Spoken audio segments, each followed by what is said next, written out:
할렐루야. 우리 하나님께서 우리 함께 하실 줄 믿습니다. 오늘 누가복음 말씀 가지고 선한 이웃이 되라 이런 은혜를 나누고자 원합니다. 오늘 본문은 한 율법 교사가 예수를 시험하려고 질문을 던지는 가운데 시작됩니다. 우리도 한 번쯤은 던지는 질문이죠. 내가 무엇을 하여야 영생을 얻겠습니까? 예수님께서는 유대식 교육 방법으로 이 질문자에게 율법을 언급하면서 다시 질문을 던집니다. 하나님의 말씀에 뭐라 기록되었느냐? 그것을 너는 어떻게 해석하느냐? 이렇게 질문을 던지는 것이죠. 사실 오늘 이 던져지는 질문은 복음서마다 기록되어 있는 중요 질문입니다. 율법의 그 본질과 그 의도를 어떻게 요약하느냐? 이것은 이 당시 랍비들 사이에서도 많은 의견들이 있었던 문제였습니다. 그런데 본문에서 이 질문을 던진 인물은 율법 선생답게 자신있게 율법의 정신을 하나님 사랑, 이웃 사랑으로 정리해서 말합니다. 27절 말씀입니다. 27절 말씀 같이 보실까요? 같이 말씀 읽습니다. 대답하여 이르되 내 마음을 다하며 목숨을 다하며 힘을 다하며 뜻을 다하여 주 너의 하나님을 사랑하며 또한 내 이웃을 내 자신같이 사랑하라 하였나이다. 아멘. 모든 신구약 말씀, 모든 율법의 말씀 이 한 절에 정리됩니다. 이대로 살기만 하면 여러분 신앙생활은 어렵게 생각할 필요가 없는 것입니다. 예수님께서도 마태복음하고 마가복음에 가장 큰 계명이라고 하시면서 동일한 말씀을 하셨습니다. 이 말씀은 하나님을 사랑하라는 신명기 말씀 가운데 있는 내용하고 이웃을 사랑하라는 레위기 말씀을 연결해서 이미 예수님 시대 이전에 하나님 사랑, 이웃 사랑으로 정리된 율법의 정신이었습니다. 율법 교사도 교육을 잘 받았고 성경을 지식적으로 잘 알고 있었기 때문에 오늘 말씀처럼 율법을 정리하여 자신있게 하나님 사랑, 이웃 사랑으로 대답을 하는 것입니다. 예수님께서는 이 율법 교사의 그 대답을 듣고 옳다고 칭찬하시면서 그대로 행하라고 명령하십니다. 이에 이 사람이 다시 한번 예수님께 질문을 던지죠. 그러면 내 이웃은 누구입니까? 이 질문을 던지는 것입니다. 우리도 다시 한번 질문을 던집니다. 과연 우리의 이웃은 누구일까요? 이런 질문에 예수님께서는 선한 사마리아인의 비유를 들어서 설명하십니다. 이 스토리는 오늘 본문에서 읽었지만 다시 정리하면 이렇습니다. 한 사람이 예루살렘에서 일을 마치고 여리고로 내려간 중에 강도를 만났습니다. 가진 것 다 빼앗기고 또 얻어맞아서 거의 다 죽게 되어버린 채 길에 쓰러져 있습니다. 다행히 마침 한 제사장이 예루살렘에서 예배를 집례하고 돌아가는 길에 이 사람을 만났습니다. 예루살렘 성전에서 하나님 사랑을 실천하고 내려가는 길에 즉 이웃 사랑을 실천할 수 있는 그 길이 열렸습니다. 그런데 그 강도 만난 사람을 피하여 멀리 도망갑니다. 멀리 지나가 버립니다. 이어서 레위인도 그곳에 이르렀습니다.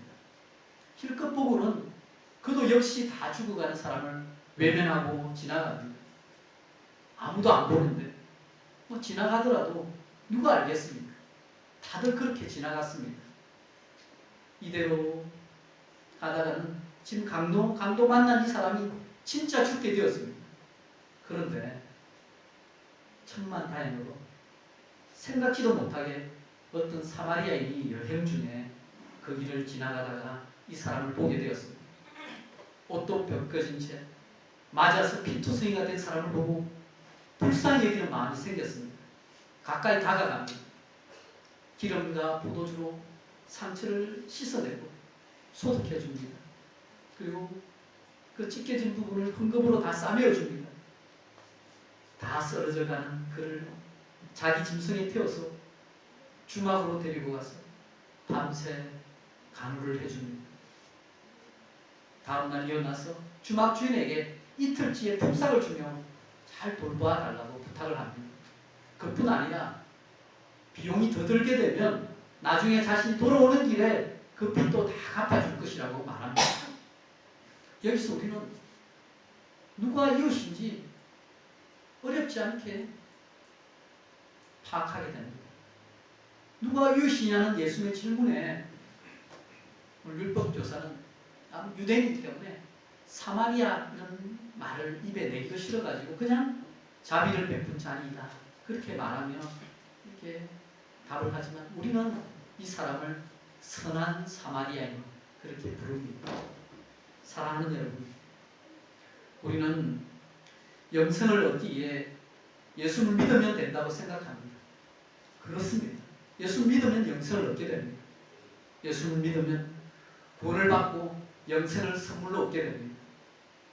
그런데 예수를 믿는다는 말이 한 번 믿었으니 나는 이제 내 마음대로 살아도 된다 이런 의미가 아닙니다. 믿음은 계속해서 살아 움직여야 합니다. 믿음은 현재 진행으로 계속해서 우리가 예수를 믿고 따라가야 하는 것입니다. 그래서 예수 믿는다는 그 의미 가운데는 하나님을 사랑하고 이웃을 사랑한다는 것은 당연히 포함되어 있는 것입니다.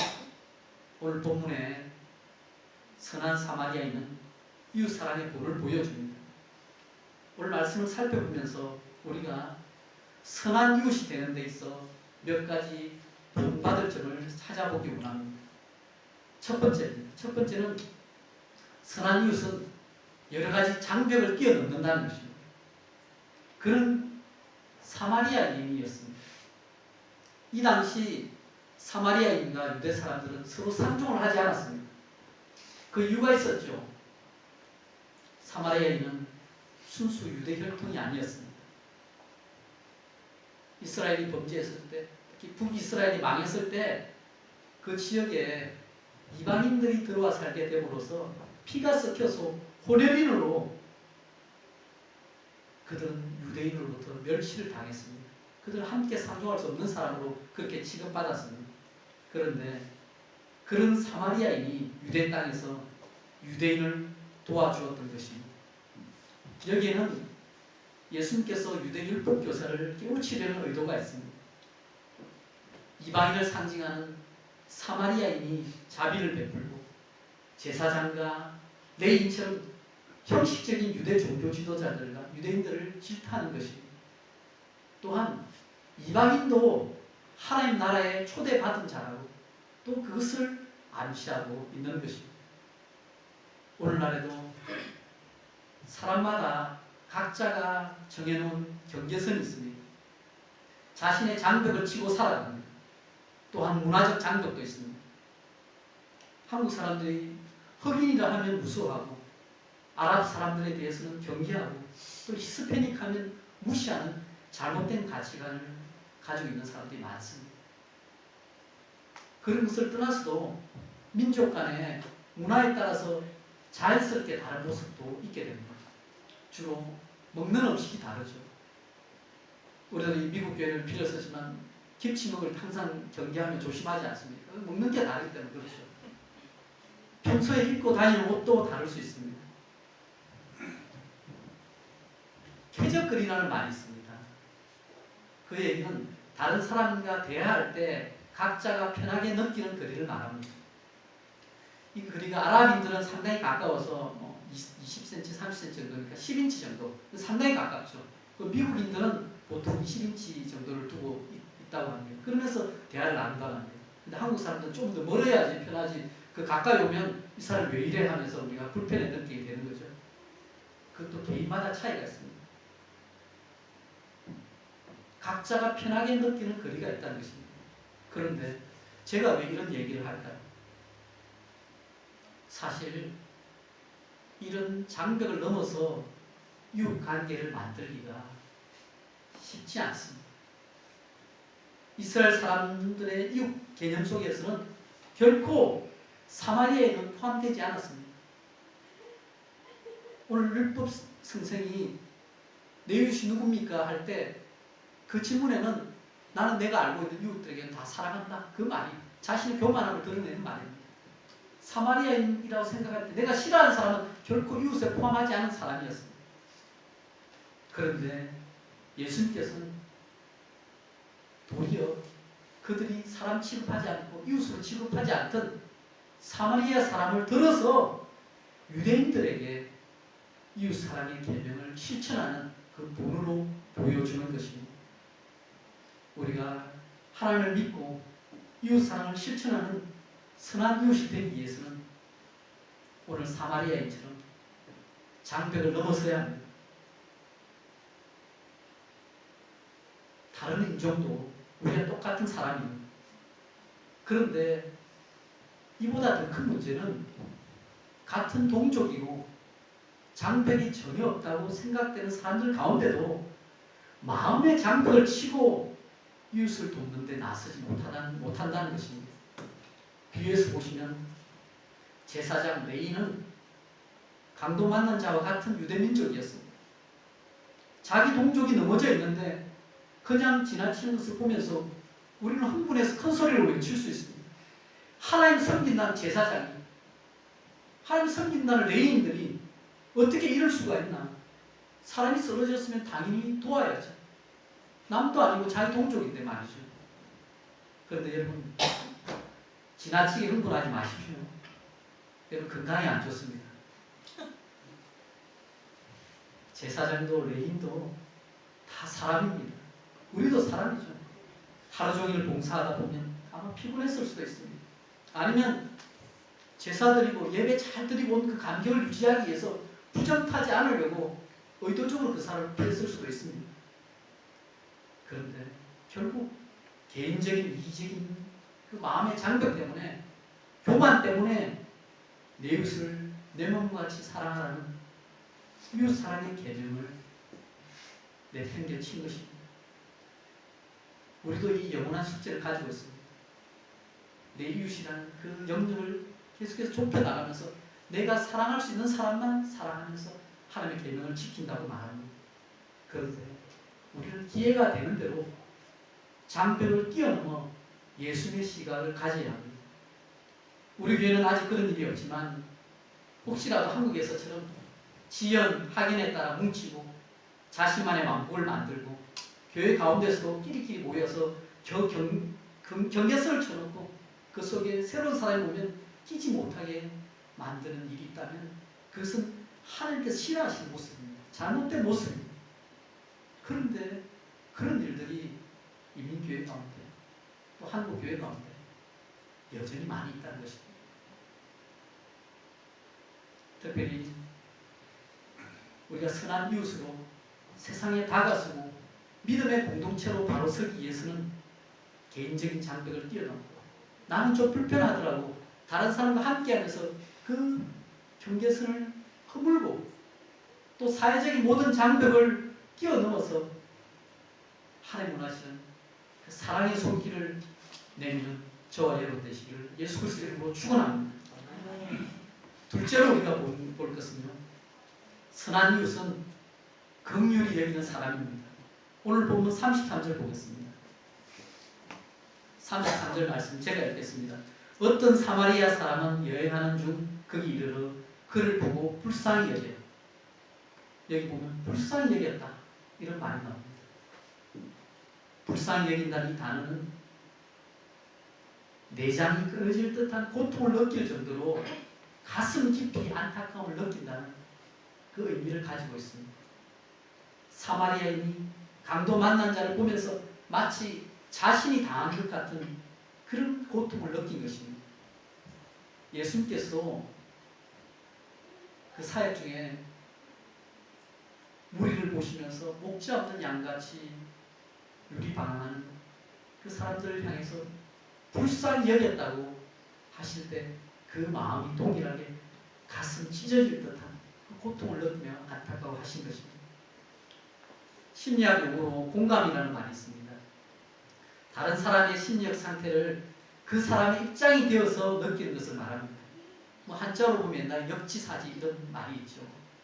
다른 사람의 감정을 느끼고 마음이 통하는 것을 말합니다. 선한 이웃이 된다는 것은 바로 다른 사람의 아픔에 공감하며 함께 마음을 나누는 것을 뜻하는 것입니다. 오랫동안 함께 자라며 지낸 친한 친구들은 서로 눈빛만 봐도 알고 마음을 나누며 공감하는 게 어렵지 않습니다. 그러면 친구가 아플 때 같이 아파하고 기뻐할 때 같이 기뻐하는 것은 당연한 것이죠. 그건 어렵지 않은 것입니다.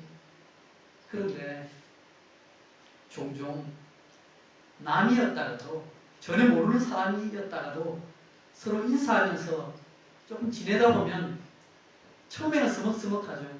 그런데 어느 정도 지나가 어느새 서로 친해지고 마음이 통해져서 오랫동안 알고 지낸 친구처럼 그렇게 심령이 통하기도 합니다. 저는 우리 교회를 생각하면서 지금 개최가 얼마 안 되지만 우리 한 분 한 분이 과거에 또 많은 상처도 있고 아픔도 있었겠지만 교회 와서 처음 만날 때 서먹서먹하지만 서로 인사하면서 마음을 통하고 서로 공감하며 서로 격려를 여기며 함께 회복의 은혜를 누리는 그런 공동체가 되기를 소원합니다. 그렇게 되는데 우리가 서로 자기의 장벽을 내려놓고 한 발짝 서로 다가가서 서로 마음을 오픈하면서 하나 되는 그런 우리 모두가 되기를 소원합니다. 오늘 본문에 이 선한 사마리아인은 아마 평소에 다른 사람에 대한 긍휼함을 가지고 살아가는 사람으로 생각됩니다. 마음이 따뜻한 사람이죠. 심정이 굳어있지 않고 부드러운 사람, 그런 사람으로 저는 생각됩니다. 그러기에 처음 만난 사람이지만 강도를 당해 피 흘리고 쓰러진 모습을 보고 보통은 다 그냥 지나치지만 그냥 지나치지 못하고 가까이 다가가게 되는 것입니다. 사랑하는 여러분, 요즘 시대는 진짜 마음이 딱딱하고 굳어지기 쉬운 시대를 우리가 보내고 있습니다. 주위에서 상처를 받기도 하고 상처를 주기도 하면서 몸과 마음에 곳곳에 딱지가 생겨버린 것 같은 모습으로 많은 분들이 살아가고 있습니다. 다른 사람이 가까이 오면 혹시라도 내게 있던 이 딱지가 벗겨지고 다시 상처를 입을까봐 진실된 모습을 가리고 가면을 쓰고 살아갑니다. 상처 입은 다른 이들을 긍휼히 여길 마음의 여유도 없이 자신의 굳은 마음으로 비탄의 칼날을 세우기도 합니다. 마치 예수님의 달란트 비중에 한 달란트 받은 자가 한 달란트 받은 종이 주인을 향해서 당신은 굳은 사람이라 하면서 오해하듯이 자신의 왜곡된 시각으로 다른 사람을 평가해버리고 마는 것입니다. 그런데 우리가 잘 알듯이 어떤 색안경을 끼느냐에 따라서 세상은 전혀 달라 보이게 되어 있습니다. 어떤 형편에 있더라도 도울 마음이 있으면 도움이 필요한 자들 향해서 긍휼함을 가지고 대하게 됩니다. 진정으로 하나님 사랑, 이웃 사랑의 계명을 실천하는 자라면, 말씀의 정신을 아는 자라면 어떤 사람이 내 이웃인지 아닌지 그 경계선을 가르기보다는 하나님의 마음을 가지고 내가 만나는 모든 사람을 내 이웃처럼 대할 수 있게 되는 것입니다. 네 편, 내 편 따로 따지지 않습니다. 하나님의 긍휼의 마음을 가지고 사람들을 대하다 보면 모든 만난 사람이 친구가 되는 것입니다. 모든 만난 사람이 이웃으로 삼게 되는 것입니다. 다른 이들을 바라볼 때 순수한 마음으로, 주님의 마음으로, 공감의 마음으로 내 이웃을 내 몸같이 사랑하는 모든 분들 되시길 예수 이름으로 축복합니다. 마지막으로 선한 이웃은 책임지는 사람입니다. 34절, 35절 한번 보겠습니다. 이 말씀 같이 한번 읽겠습니다. 34절, 35절 말씀. 가까이 가서 기름과 포도주를 그 상체에 붓고 싸매고 자기 짐승에 펴 주막으로 데리고 가서 돌봐줍니다. 그 이튿날 그가 주막 주인에게 데나리온 둘을 내어주며 이르되 이 사람을 돌보아 주라. 비용이 들면 내가 돌아올 때에 갚으리라 하였습니다. 사마리아인은 긍휼히 여기는 마음과 함께 행동으로 이웃을 구체적으로 사랑했습니다. 자기가 할 수 있는 최선을 다해 다친 사람을 치료해주고 쉴 곳을 마련해 줍니다. 그 비용도 다 감당합니다. 데나리온이라는 것은 노동자 하루 품삯에 해당되는 그 액수입니다. 본문에서 사마리아인이 여행하는 길이라고 했지만 그가 만일 장사하는 사람이라고 생각해 봅시다. 만일 장사하는 사람이 어떻게 이렇게 이틀분의 임금을 손해보는데 그 일을 감당하겠습니까? 자기가 손해보는 장사를 하는 사람이 어디 있겠습니까? 결국 이 사람의 마음은 장사 속을 따지는 사람이 아니었습니다. 선한 이웃을 감당하는 데 있어서 비용이 더 들면 그 비용까지 책임지겠다고 하는 그런 찾아볼 수 없는 하나님의 마음을 품은 사람이었습니다. 어떻게 보면 가족처럼 끝까지 책임지는 모습을 우리는 이 사마리아인을 통해 보게 됩니다. 솔직히 안 그래도 되는데 말이죠. 심지어 종교적으로 거룩하다고 생각하는 제사장이나 레위인들도 그냥 지나갔는데 사마리아인이 지나간다고 해서 누구한테 손가락질을 받을 일도 전혀 아닙니다. 그런데 이 사마리아인이 진정으로 하나님 원하시는 사랑을 아는 사람인 것입니다. 제가 한국에 있을 때 이전에 좀 큰 교회에서 이렇게 평신도로 섬길 때 실제 들었던 이야기입니다. 어느 분이 사업을 운영하시는데 그 이유가 특이한 분이 계셨습니다. 뭐 사업을 운영한다는 얘기는 다들 이익을 내기 위해서 부하 직원을 종처럼 부려먹는 그런 분위기가 한국 분위기죠. 그런데 이분은 직원들을 가족처럼 대했습니다. 그리고 임금도 가족의 필요에 따라서 풍성하게 채워주고 그렇게 사업도 아주 여유있게 운영했습니다. 그래서 신방하신 목사님께서 이렇게 사업하셔서 남는 게 뭐가 있겠습니까? 그렇게 물었다고 합니다. 그런데 그분의 대답이 감동이 되었습니다. 자기 혼자 잘 먹고 잘 살려고 하면 사업 안 해도 재산이 충분하다는 것입니다. 평생을 일 안 하고도 남을 만큼 돈을 벌었다는 것입니다. 그런데 사업하는 이유는 다른 사람들의 일자리를 마련해주고 그들을 먹이기 위해서 일한다는 것입니다. 어떤 사람은 5,000명분의 그 음식을 자기 혼자 소비하지만 누군가는 5,000명을 먹여 살립니다. 이웃을 책임지는 사람은 좁게 자신만 보지 않습니다. 사회를 보고 세상을 보고 자기가 할 수 있는 역할을 찾아서 감당하는 사람입니다. 우리도 할 수 있는 대로 자신을 넘어서서 가정과 교회와 세상을 섬기는 그런 일꾼으로 세워지길 소원합니다. 우리 혼자 잘 먹고 잘 살면 뭐 뭘들 못하겠습니까? 다들 그 정도는 살 수 있지 않겠습니까? 그런데 하나님께서 이 땅에 한 번뿐 인생을 우리에게 허락해 주실 때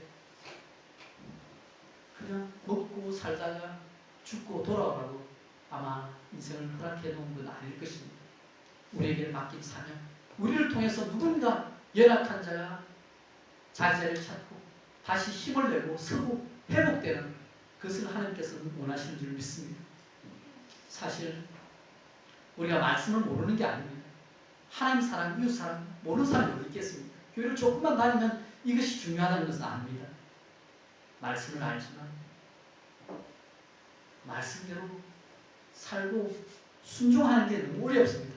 그게 솔직한 고백입니다. 저만 그런가요? 왜 말씀을 들을 때는 괜찮은데 순종하려고 하면 이렇게 힘이 들까요? 그것은 바로 순종하려고 할 때 영적 싸움이 벌어지기 때문입니다. 헌신하려고 할 때 사탄이 가만두지 않습니다. 우리 지난주 성경 공부하다가 영적 싸움의 실제 사례로 나눈 이야기 중 하나가 있습니다. 어떤 분이 부흥회 때 은혜 받아서 은혜를 받은 마음으로 헌금작정을 그렇게 했다고 합니다. 그런데 집에 와서 보니까 현실적으로 생각해 보니까 조금 그 액수를 반으로 딱 깎아버려서 이제 조절했다고 합니다. 그런데 한 주 지나고 나니까 언제 그랬나는 듯이 다 무효화시키고 말았다는 것입니다. 그러면서 자기를 돌이켜볼 때 참 어리석다, 한심했다 이런 생각을 고백하는 분이 계십니다. 그런데요, 처음 생각이 하나님 생각, 둘째 인간적 생각으로 또 적절한 수준으로 조절한 게 사람 생각이고, 마지막에 한 주 지나고 나면 다 은혜 받은 것 까먹는 것, 그 생각은 바로 사탄의 생각입니다. 요한계시록에서 에베소 교회가 칭찬을 많이 받았죠. 그런데 책망받은 이유가 처음 사람을 잃어버렸다는 것입니다. 신앙 연륜이 쌓이고 세상적인 경험도 많아지다 보면 어느 순간 하나님의 말씀보다 자기 생각이 앞서게 됩니다. 마음이 굳어지고 교만해져서 사랑 없이도 지식적으로 말씀을 잘 알고 말씀대로 순종하지 않고도 그럴듯하게 종교생활을 하는 법도 다 터득하게 됩니다. 그래서 큰 교회 가서 이름 걸고 끝자리에 앉았다가 축도가 마치자마자 아무런 교제도 없이 아무런 신앙적인 도전도 없이 교회 출석 도장 찍고 한 주간의 삶은 자기 마음대로 살 수 있는 그런 것이 우리 종교생활의 현실입니다. 그런데 우리는 조그만 교회, 그러나 하나님께서 참으로 원하시는 그 믿음의 자리를 지키기 위해서 함께 고민하면서 진짜 신앙생활을 하기 원합니다. 껍데기 같은 종교생활을 벗어버리고 하나님과 친밀한 만남, 하나님의 말씀을 살아서 우리 심령에 심겨서 그 말씀대로 살지 않고는 견딜 수 없는 그런 인생을 살기 원합니다.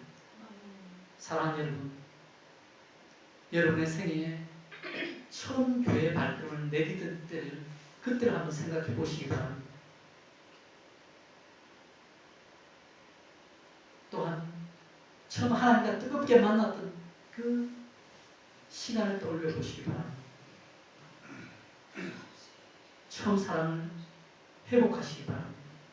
순수한 마음으로 말씀을 받고 말씀을 대할 때 내 생각이 없이 내가 모르니까 말씀대로 순종할 수밖에 없었던, 그렇게 순종하려고 노력했던 그때를 기억해 보시기 바랍니다. 말씀에 불순종하려면 각종 핑계가 생각날 것입니다. 그리고 합당한 이유가 떠오를 것입니다. 그런데 순종하려고 할 때 그때 우리 하나님께 도와주십니다. 그리고 순종하려고 우리가 분투할 때 그 길이 열리게 될 것입니다. 하나님의 마음으로 순종하며 오늘 사마리아인처럼 끝까지 책임지시는 분들, 그런 분들 되시길 소원합니다. 오늘 우리는 선한 사마리아인의 모습을 보면서 선한 이웃의 특징을 살펴보았습니다. 선한 이웃이 어떤 사람이었습니까? 여러 가지 장벽을 뛰어넘는 사람이었습니다. 선한 이웃은 긍휼히 여기는 사람입니다.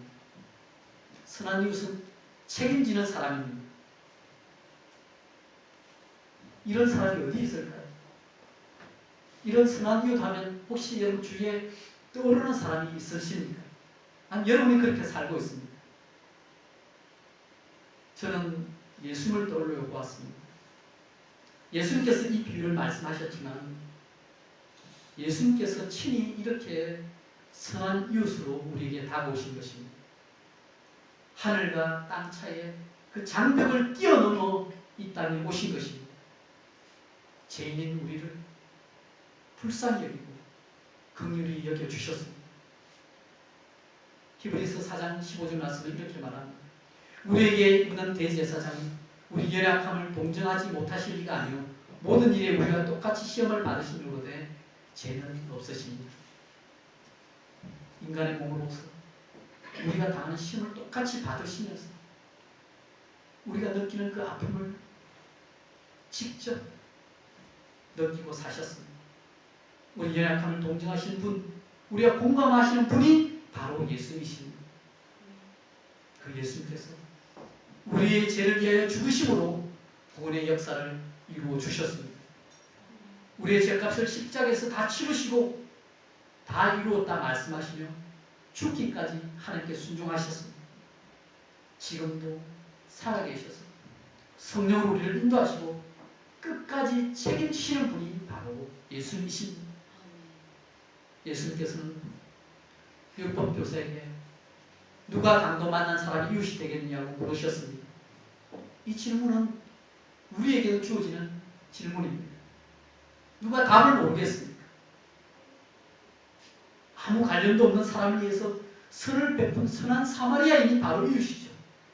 그런데 주님의 메시지의 핵심은 누가 이웃이냐? 이웃 찾기가 주목적이 아니었습니다. 오늘 말씀에 36절, 37절 말씀 보실까요?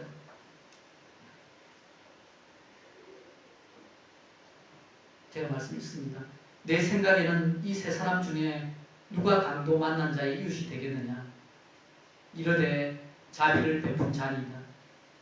예수께서 이르시되 가서 너도 이와 같이 하라 하시니라.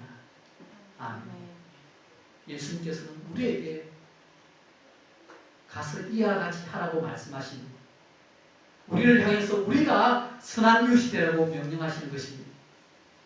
우리가 하나님의 말씀의 핵심을 하나님의 사랑, 이웃 사랑으로 알고 깨닫는 데서 멈춰서는 안 됩니다.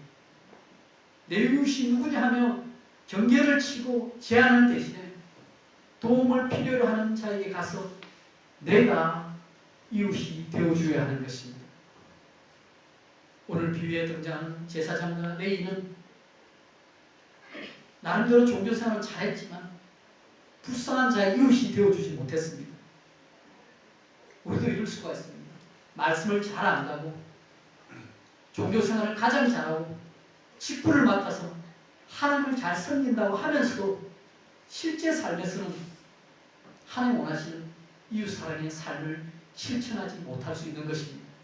그런데 그들이 가장 경건히 여겼던 사마리아인이야말로 예수님께서 하나님 원하시는 율법의 의미를 그대로 실천하며 이웃사랑의 본이 되었던 사람이 된 것입니다. 말씀을 맺겠습니다. 예수님의 비유 중에 마태복음 25장에 보면 양과 염소의 비유가 있습니다. 그 내용에 이런 부분이 있습니다. 너희가 여기 내 형제 중에 지극히 작은 자 하나에게 한 것이 곧 내게 한 것이라. 지극히 작은 자 하나에게 하지 아니한 것이 곧 내게 하지 아니한 것입니다. 그들은 영벌에 의인들은 영생에 들어간다. 이 말씀에도 영생에 들어가는 방법이 나옵니다. 지극히 작은 자 하나에게 하는 것이 예수님께 하는 것이라 생각하고 사랑을 베푸는 것입니다. 오늘 본문 시작에서 율법 교사가 무엇을 하여야 영생을 얻느냐고 물었습니다. 하나님 사랑, 이웃 사랑이라고 그는 스스로 답도 잘했습니다. 그런데 말씀을 얼마나 잘 알고 고백하느냐가 아니라 율법의 정신에 따라서 말씀의 의미에 따라서 진정한 하나님 사랑, 진정한 이웃 사랑을 실천할 때 그 영생을 누리게 되는 것입니다. 그런데요, 이것이 우리 힘으로 되겠습니까? 우리 힘으로는 안 됩니다. 우리 힘으로는 할 수가 없습니다. 예수님만이 온전한 하나님 사랑, 이웃 사랑을 할 수 있는 것입니다. 우리 가운데 예수를 제대로 믿고 그 십자가 사랑을 가슴 깊이 새긴 자만이 그 사랑에 감격하여서 은혜로 감당할 수 있는 것이 이 하나님 사랑, 이웃 사랑의 모습인 것입니다. 우리는 이웃을 사랑하는 하나님의 말씀을 대하면서 과연 누가 진정한 우리 이웃일까? 그 경계선을 치기보다는 진정 이웃을 돕는 실제적인 일에, 구체적인 일에 우리가 나서야 할 때 이것을 깨닫습니다. 내가 사는 곳에 눈에 띄는 대로 도움을 필요한 자들에게 가서 할 수 있는 대로 그들의 선한 이웃이 되어줘야 하는 것이 주님의 원하시는 모습인 것입니다. 교회적으로도 우리 교회가 비록 개척교회고 비록 작지만 지난 부활절 헌금으로 이 지역의 연약한 곳 몇 군데를 찾아가서 주님의 마음을 나누는 그런 도전을 했습니다. 사랑하는 여러분, 가서 너도 이와 같이 하라는 말씀에 순종하여 이 한 주간 여러분에게 하나님 주시는 그 마음을 붙잡고 한 가지만이라도 주님 사랑을 실천했으면 좋겠습니다. 평소에 외면했던 홈리스를 만날 때 주님 주신 감동으로 물질도 나누고 한 사람에게라도 주님의 사랑을 들고 나가서 복음을 전하고 도움이 필요한 자들에게 구체적으로 사랑을 실천하는 모든 분들 되시길 예수 이름으로 축원합니다. 아멘. 기도하겠습니다. 사랑해 주님 감사합니다. 이 시간에